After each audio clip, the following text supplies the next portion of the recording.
back. Dark Knave and Cram in the hizzy. How's it going, Cram? Doing all right. How you doing, Dark Knave? I am doing just wonderful. Trying desperately hard to try to get through Gotham Season 2, and it's a little like eating really terrible medicine. You gotta get through it to get to the good stuff. So it's not like the, what was it, the orange Triaminic we used to have when we were kids that basically tasted like sugar because it was? Oh, God, no. This is like cod liver oil. Just, Ooh. I'm having trouble with the decompression storytelling, which, as you know, I'm a huge fan of. But You love it. I know. It's just get to the point of the story, please. So can we get to Mr. Freeze and Jerome again, please? Because I can only take so much Penguin, and I don't know. The show's okay. What kills me is that the showrunner just came out on record saying that he thinks costumes don't work on TV. That was pretty much my reaction. Stunned silence, because if he hasn't seen Daredevil or Agents of S.H.I.E.L.D. or it's a silly thought.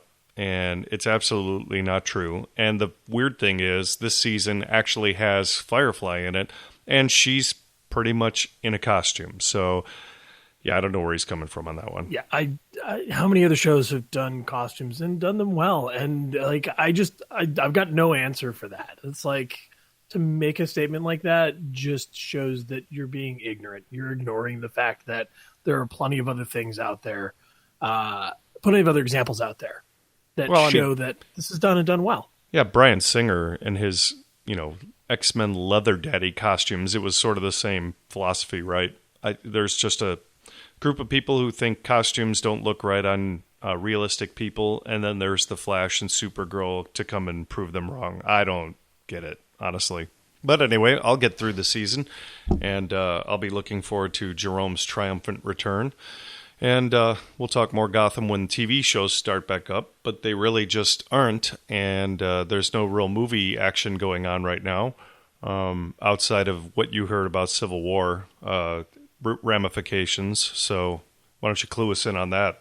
Oh, the stuff that the Russo brothers were saying about Civil War, and basically saying that the Civil War, the divide that's in there runs deep. That was the headline that I read on Movie Pilot. And I don't think that that's really a surprise. It's not really a surprise that we're going to see that this is going to be an ongoing thing, and this is going to be a rift that's going to cut across probably several different movies and really set the tone for the movies going forward. Yeah, it's kind of a bummer. I mean, that's really why I didn't like the first Civil War book series, because the whole rift between heroes aspect has been done to death a million times, and I don't know. I enjoy comics and, their multiversal counterparts for the reason that I like to escape from real life problems, not read about other people having the same damn problems everyone else does. So I don't know. Maybe it's just me, but the whole tearing apart of the superhero structure is, I don't know, played out. And it's sad to see that it's going to go on in the Marvel Cinematic Universe as well. I think it will give them certain storytelling angles that they may not have gotten otherwise, and I think it will help them in that respect. So I can understand why they do it. Plus, how many years now of everything's happy, everything's great. Like, it does provide a little bit of a twist and a little bit of an angle that is different in a different storytelling way. I guess. Well, and the funny thing is, so the first Civil War book was a hit, and now the movie is too. So that justifies the whole storytelling arc that heroes fight senselessly against each other. And so let's talk a little about the comics, because Marvel, for those of you who don't know, is dipping back in that well.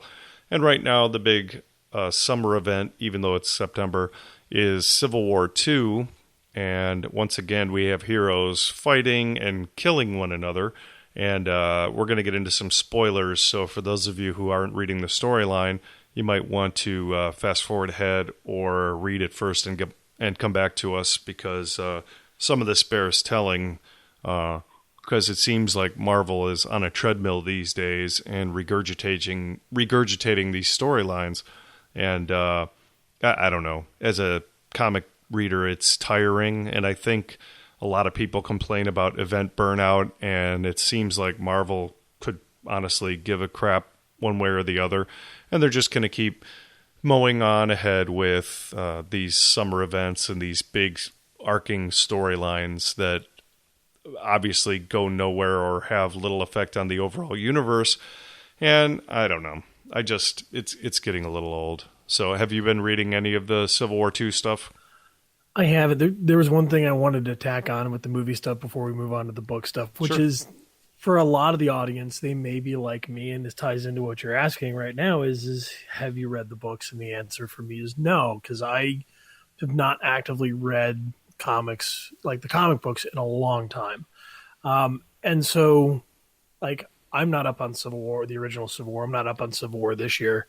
So taking this stance and following this storyline where the heroes fight, this is actually new for a lot of the audience in terms of a mass market audience, which is who they're going for with the movies.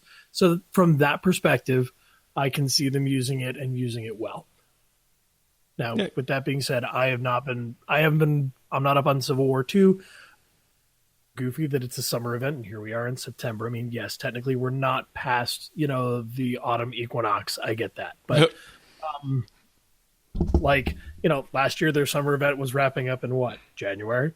Right. That's right. Yeah. So, I don't know if they're on track for that again, but that would be nice if they kind of did the summer event when we generally consider it to be summer. Oddly enough, there are delays coming, so we could be looking at another January finale, which is kind of goofy. But so, for those of you who are unfamiliar, Civil War I was around the Superhero Registration Act, which was generated through an attack on a school by Nitro. The New Warriors attack him. They're out of their league. He blows himself up, kills a whole bunch of kids, and all of a sudden, this is the line in the sand to the government, and they decide to make all superheroes register with the government in order to continue their heroing activities. Seems pretty silly since both the X-Men and Magneto have destroyed New York, 5-6 times by now. That might generate a few more deaths than one school, but it being what it is, Iron Man and Captain America represent either side. They fight. Thor is cloned. He kills Giant Man. Captain America is ultimately killed in the end. Yada, yada, yada. I don't know. Spider-Man is unmasked, which he only gets to revoke that by making a deal with the devil, and I wish I was kidding, and I am not. But it was a long, protracted storyline that had some great art, and people really loved it at the time. I personally was turned off by it, but here we go again. Now it's Civil War II, and because the Inhumans are the hot thing these days, thanks to Agents of S.H.I.E.L.D., they have a new member of their group, and he can predict the future or possible futures. And Captain Marvel decides to take it upon herself to utilize him in sort of a Minority Report way, and winds up getting a couple of Avengers killed. So Iron Man, because he has to be on the other side, decides to try to stop the Avengers from using this kid as a fortune teller and getting any more of them killed, which of course they do. And we have the Hulk getting shot in the forehead by Hawkeye, who is on trial and gets out. It's a long story. There's a lot of silliness. There's a billion tie-ins. It's not really being well received right now. I think people are seeing it as using the Civil War moniker to push the storyline along, and I don't know. It's pretty rough. You got a lot of people acting out of character. Again, you've got dead heroes. She-Hulk was in a coma for a while. Hey, I don't know. it seems like just because it's summer event time means that people have to die, and I think that's getting a little on the old side. Yeah, and I think we can see that in where the interest is lying because people vote with their dollars, right? Yep. And if we consider that to be true and people vote with their dollars, that more people are showing interest and more people are interested right now in what DC is doing with Rebirth than people are interested in Civil War 2, based on some of the numbers that were coming out. Would you say that's true? Totally. Marvel has been leading DC for quite some time. After the shininess of 52 died down and some of the realities were setting in, Marvel took back over. And for 33 months, they've been in first place. And last month, DC and Rebirth took the top spot. And there's a lot to be said for the quality of Rebirth, but there's a lot to be said for the fact that Marvel is not hitting a home run with Civil War 2. And so you're seeing some of that discontent turning into DC's favor as they are soft rebooting their universe and picking up a ton of new readers.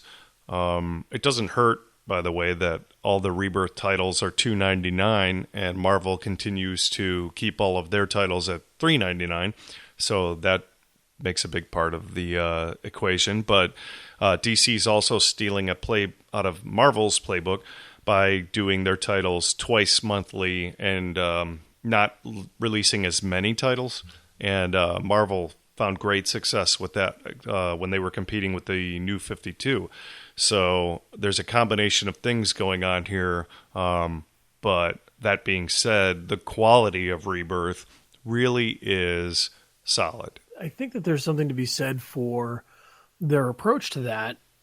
And I think that their awareness of that price point and frequency is really hitting a home run with people. In addition to having, it sounds like a great storyline with several of their main characters. I'm sure you're going to get to that in a minute, but yep. There is something to be said for, hey, I'm able to keep up with this because you brought it down on a price point a little bit and you're doing this at a frequency that keeps me engaged regularly. So I'm going back again and again and again, and you're enabling me to do that. Yeah, totally. And the price point is allowing people to maybe take a shot on books they don't normally pick up. So I, for instance, have been buying Aquaman and Wonder Woman, and that has never happened as long as I've been alive. The characters are interesting to me from a JLA standpoint, but solo title, that's never been something I've been interested in looking into. But because it's $2.99, I gave number 1 a shot, gave number 2 a shot, 3's good. I mean, these are good storylines, and I plan on, keeping up with them in some titles that are not really all that familiar to me. So it's been exciting stuff. Another thing that's interesting about Rebirth, and a bit of a spoiler alert, but it's kind of all over the place now. So if you don't know, you haven't been looking in the right places. The main, I guess, bad guy, I'll use air quotes here, for the series is Dr. Manhattan. And that means that DC is actively bringing the Watchmen into their universe, which is fascinating stuff because you have some super diehard Alan Moore fans who live and breathe by the fact that his work should never be tainted by the DC universe proper. And then you have other people like me who, although I loved Watchmen, I have no problem with DC using those characters because, well, they own them and they have every right to. So I think it's a cool twist. Yeah, one thing I would say about that is I mean, you have the property there, and just like Marvel can only tell so many stories so many different ways, and they have to find ways to kind of twist them around and make them interesting, and sometimes those stick and sometimes they don't. DC needs to do the same thing. Well, and I think it's smart on their part to take a look and say, hey, we need some other ways to tell stories because you can only tell stories so many different ways, and Marvel has to do this. And DC is naturally going to do the same thing. And this is all brought together by them, someone just asking the question, what if? And it makes me think of something that I saw the other day which is don't be afraid to share your ideas. Just remember that somebody in a boardroom or in an idea room at one point in time had to say, hey, what if we made a movie with a tornado full of sharks? That's very true. And it's 3 follow-ups. Someone asked that question. Someone said, hey, what if we pull in Dr. Manhattan? And that's why you're getting what you're getting. Yeah, and not just Dr. Manhattan either. Mr. Oz is a character that's been helping out Superman for the last probably year. And there's a lot of speculation that is Ozymandias. So that would be a second Watchmen character. And as we saw in Rebirth #1, Batman found the comedian's pin in the Batcave. So they're really dropping them all in at this point. Yeah, and again, it makes sense to have all of those threads going so that you can tie those story arcs together and then you can intertwine them. And people who are deep fans of that will have the appreciation of those little things popping up like that, hopefully, and saying, ooh, that's awesome, and ooh, that's cool, and oh, this makes me want to pick up that next book. Yeah, totally. And, you're going to have your diehards, your Alan Moore fanatics who get pissed, including Alan Moore. But I think it's great that DC, they're not out to disrespect the legacy. They're out to use the characters, and I'm totally fine with that. I'm looking forward to seeing what they do with them at this point. But I will say that the biggest aspect of Rebirth for me, and this is what I'm hearing a lot of out in the cyberspace internet world with a lot of people who are chatting about the differences between Rebirth and Civil War, is so DC goes and does New 52, which I feel they really should have. Their characters were getting pretty convoluted. Their histories were getting a little out of control. And they just wanted to wipe the slate clean so that they could compete with Marvel. And so they hit the reset button, and they almost sort of what Marvel did with the Ultimate Universe. So they say, our heroes have only been around for about 5 years. Superman was the first. And they kind of shoehorned some things in that didn't make a whole lot of sense, like how could there be 4 Robins in 5 years and have any sort of legacy? But for the most part, it was a smart business decision. They got a ton of new readers. Where they sort of dropped the ball is that some of the costume redesigns were a little 90s, sort of on the extreme side of things. Some of the fan favorite characters were wiped out. So Donna Troy, Kid Flash, quite a few of those guys were just the Justice Society, just completely sent away. No mention of where they went to, no nothing, just as though they never existed. And so it started to kind of come off the rails. Some of the designs of the characters, not just the costumes, but their personalities and their power sets were getting a little wonky. And I think they realized pretty quickly that they were making kind of a mistake. And I think the catalyst to fix all this was making Jeff Johns the chief. And Jeff Johns is the guy who has saved countless franchises for DC. He was the Green Lantern Rebirth guy. He was the Flash Rebirth guy. He salvaged the Justice League at one point. He's the guy who kind of fixes stuff. And so Rebirth, to me, is almost a mix between a love letter to their fans and an apology note at the same time. So the fact that Kid Flash is the reason that Rebirth is happening is almost and I'm talking Wally West, not the new Kid Flash, but it's almost their way of saying, yeah, we know we screwed up, but we like some stuff about the New 52, and we'd like to keep using it, but hey, here's why everything got so screwed up. It's Dr. Manhattan's fault, and that is legit. He's got the abilities and the power to pull something like that off. So now you've got this hybrid universe with some admittedly wacky things, like there's 3 Jokers running around and pre-52 Superman exists, and so there's some mysteries there, but that's a good thing because it makes you want to keep reading. So it just seems like DC is over here setting the record straight with their fans, while Marvel is over here killing War Machine, killing the Hulk, putting She-Hulk into a coma, blah, blah, blah. You know what I mean? Yeah, and I think companies are going to have to learn how to do more of this faster as people's attention spans become shorter, and people will not tolerate storylines that they don't like. They just won't follow along. They're going to have to find ways. The term that's thrown around in lean and things like that is pivot, and being able to pivot to something different. And so being able to recognize, hey, this isn't working.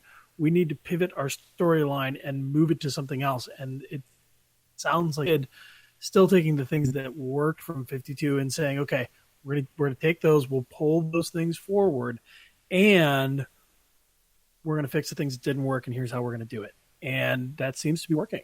And I just think that the more we move into that culture where we've got, people's attention spans are getting shorter and people are less tolerant of waiting around for, what they consider to be good or what they like, they're going to have to incorporate those things more often. Agreed. And here's an interesting philosophy too. So I'm going to use video games as the reference for this. There is a fine line between never giving your audience what they want and always giving your audience what they want. And both of those things are bad. And so historically, I'll give you a perfect example. Sony, especially with games like EverQuest and Star Wars,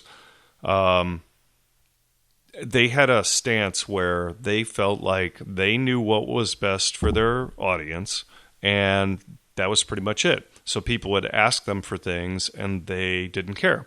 And they would keep implementing nerfs and changes to the fighting systems and whatever they felt was best for the gamers without consenting anyone or giving a crap about any of the feedback they were getting. Now, conversely, City of Heroes molded their entire structure on giving everyone exactly what they wanted. And so every time fans would chirp up and make some kind of a petition, those things would go straight into the game. What happened on that side of the fence is that people got bored because they always got what they wanted, and there was no surprises or there was no, changes in the environment from the game designer's perspective.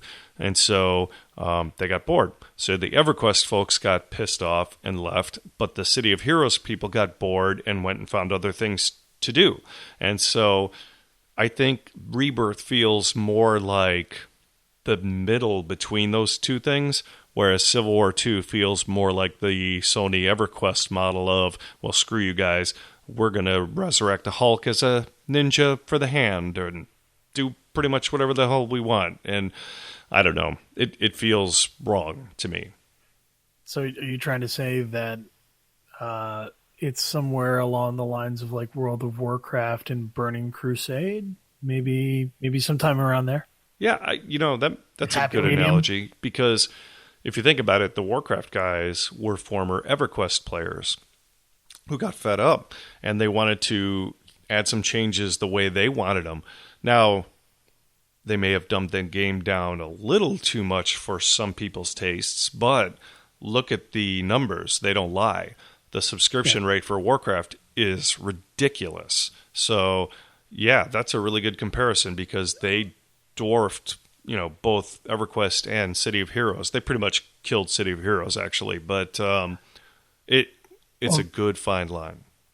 Yeah, well, and I think that they've gotten worse at it over time. But I picked out that particular point because at that point, Blizzard was still doing a lot of what Blizzard wanted to do, but they were taking feedback into account. So like when people started complaining about flagging and stuff like that, they're like, look, this is too tedious. This is too hard. Trying to get people flagged for this is just too much of a pain in the butt.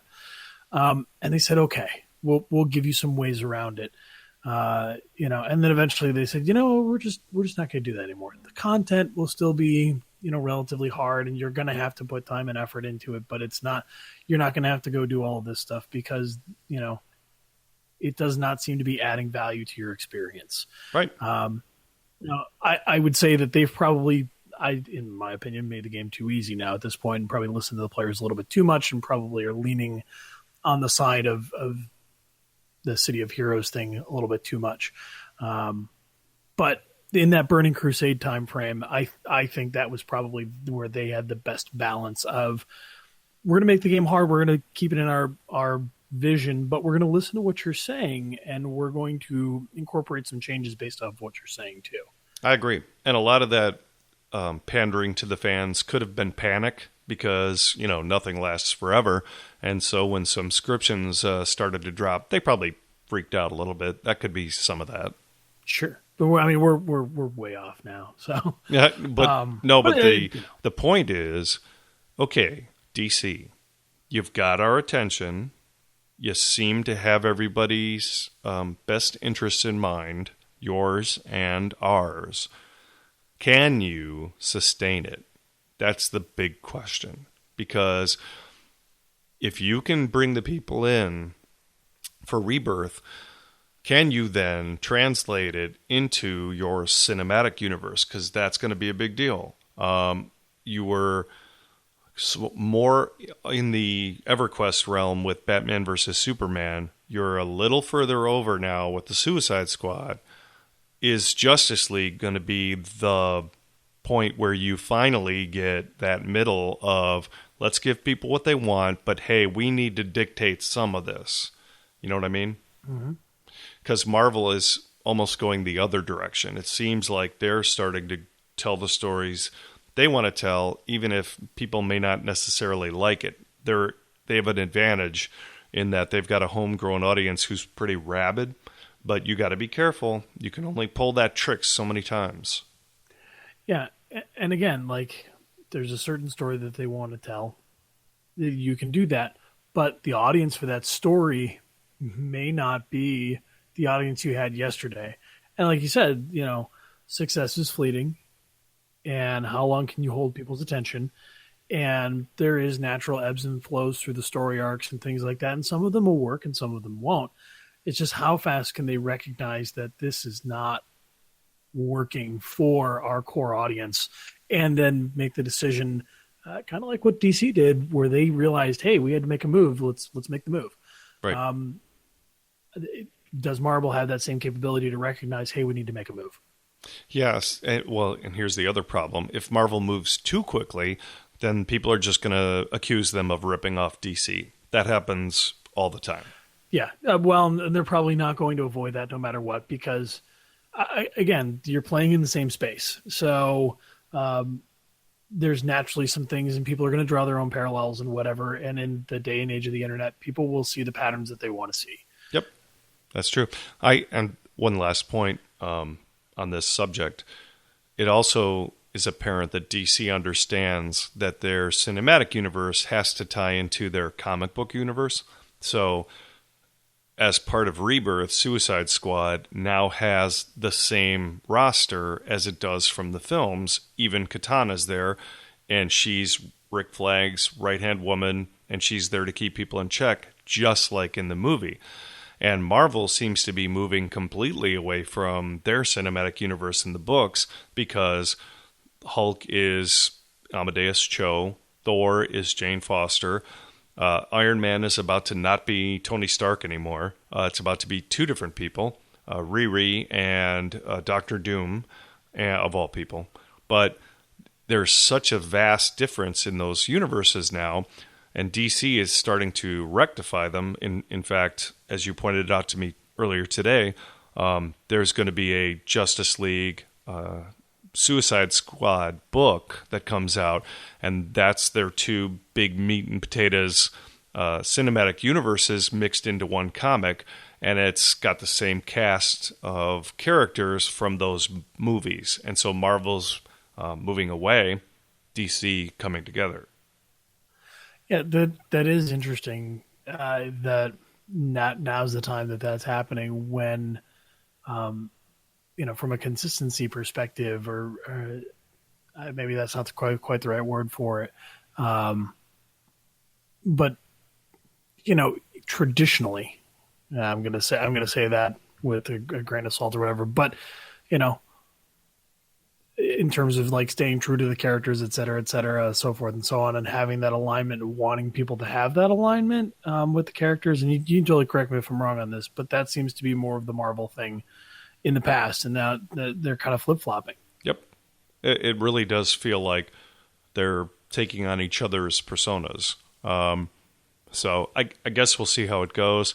DC has a whole ton of movies coming out, so we'll see how they play out. Marvel, their next big thing is Doctor Strange, which I am super excited about. The previews and the trailers are fantastic, and Benedict Cumberbatch is a perfect choice for Doctor Strange. So that's our next big film to review. I'm sure we'll hit up that as soon as the film comes out. I know you're pumped too. Yeah, I'm really excited to see that. I'm excited to see them expand into the mystic side of things, and I'm curious to see how people react to this. I hope it's in a good way.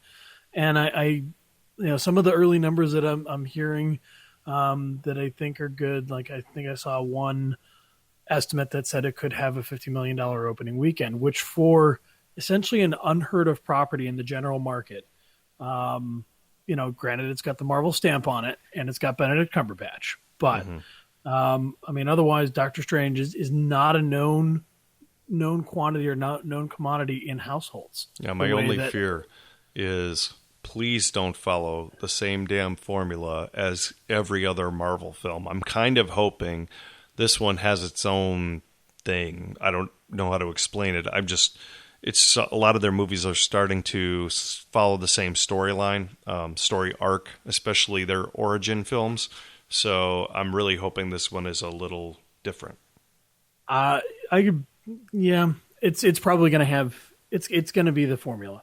If I had to guess, actually, if I had to guess, it's going to be the story that actually they have is that animated film that's available on Amazon Prime. That's an hour and 15 minutes. It's the Doctor Strange origin story. I would bet it's going to follow very closely towards that. They're going to put the twists on it with like the warping world and stuff like that for a cool visual effect because it's up on the big screen or whatever. But I think it'll probably follow that of him basically ascending into Sorcerer Supreme. And that's pretty much it.